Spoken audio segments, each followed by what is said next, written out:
Hi, my name is Jacob, and I am an FTM trans guy, and I am literally making up shit as I go along. So I'm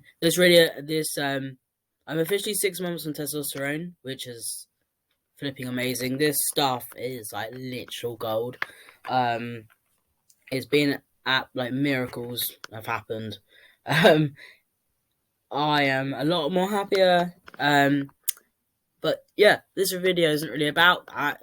I'll create another video after this one.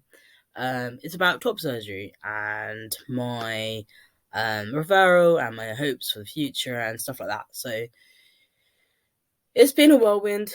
I was referred for top surgery by Dr. Stuart Lorimer via Gender Care,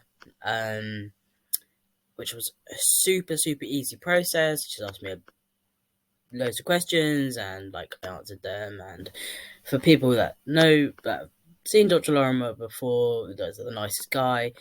It's like literally talking to a friend. It doesn't honestly feel like you're speaking to a psychiatrist. So yeah, it's just the most easiest process ever. Yeah, he referred me to Mr. Andrew Mellington in Brighton. Um, After I've done some research and I saw his results were flipping amazing, and like he's fairly local to me ish. It's just easier to get back and forth from there. And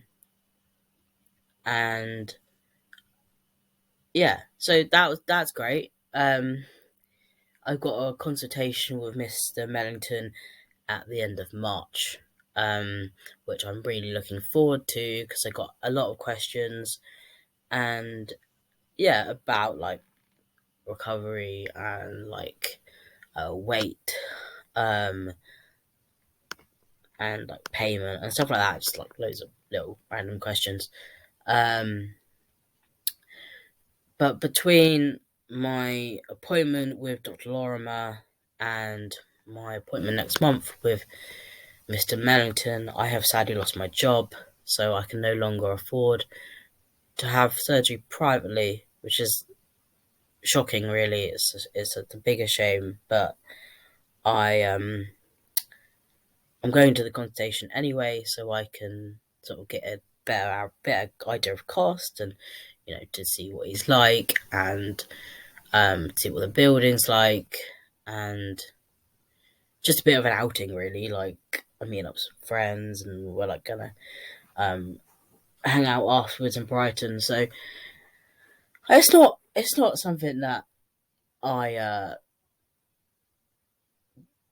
kind of want to cancel because for me it's like an important part of the process. Um,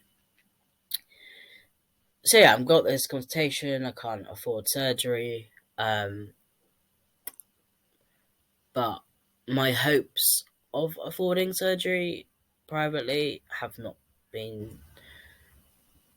I'm not kind of dismissing them, because I know for sure in the NHS it takes many years. So you know, on with Mr. Merrington, consultation 8 weeks, 8 9 weeks, and surgery after consultation is about 2 to 3 months. So if I were to even push it back a bit, it wouldn't be a major issue.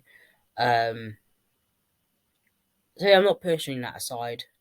Um, I think the main thing I watch a lot of like trans guys videos on YouTube, and I don't think many people talk about like the financial burden of like feeling like they can't wait for the NHS. Because of course, like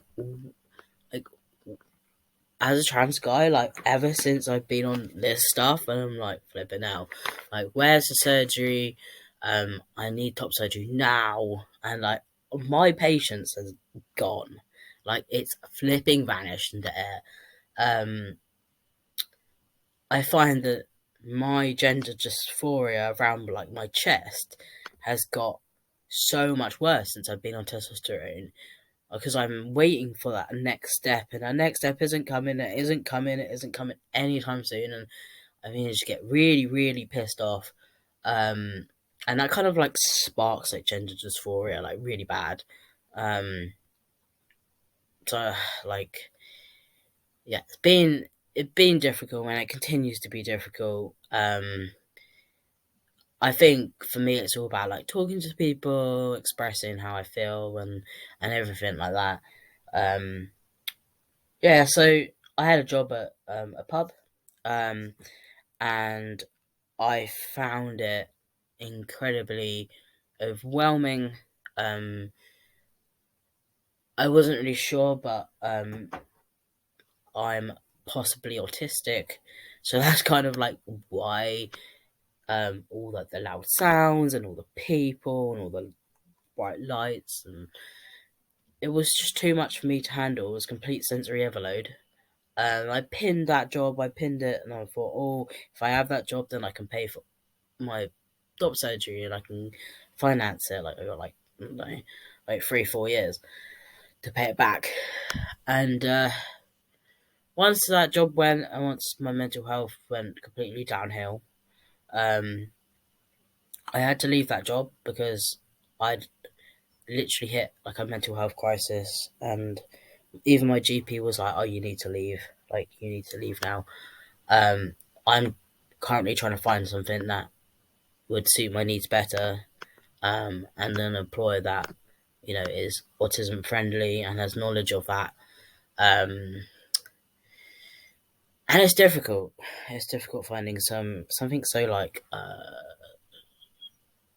minority. I don't know. It feels like a lot of employers don't really understand it. But nor do I understand it myself. So we're in the same boat together. But I think yeah, like I said, like a lot of I feel like a lot of trans people and non-binary people, anyone who has private surgery, doesn't talk about like the financial burden of it.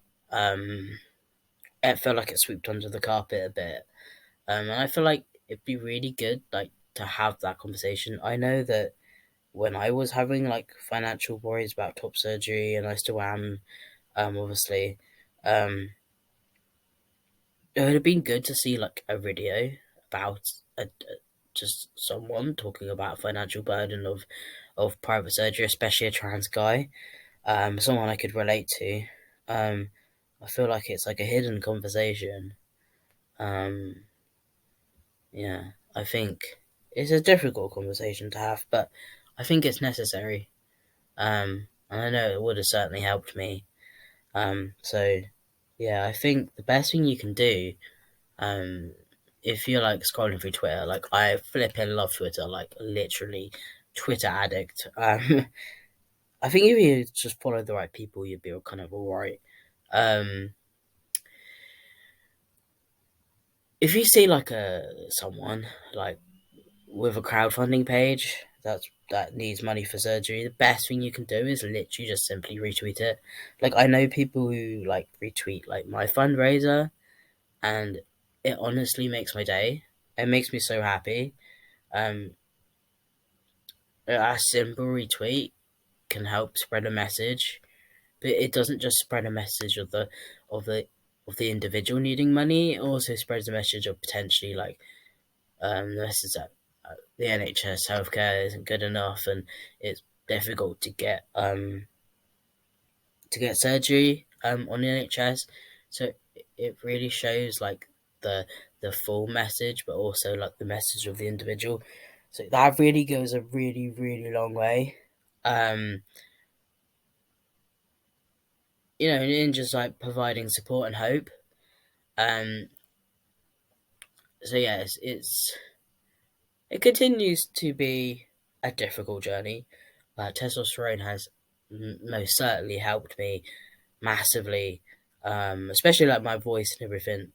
Um, and I will create another video in like due course about like my 6 months changes, and um, yeah, and I will talk about them in more detail. Um, so yeah, take care and stay safe, and I will be back with another video very very soon. Okay, bye.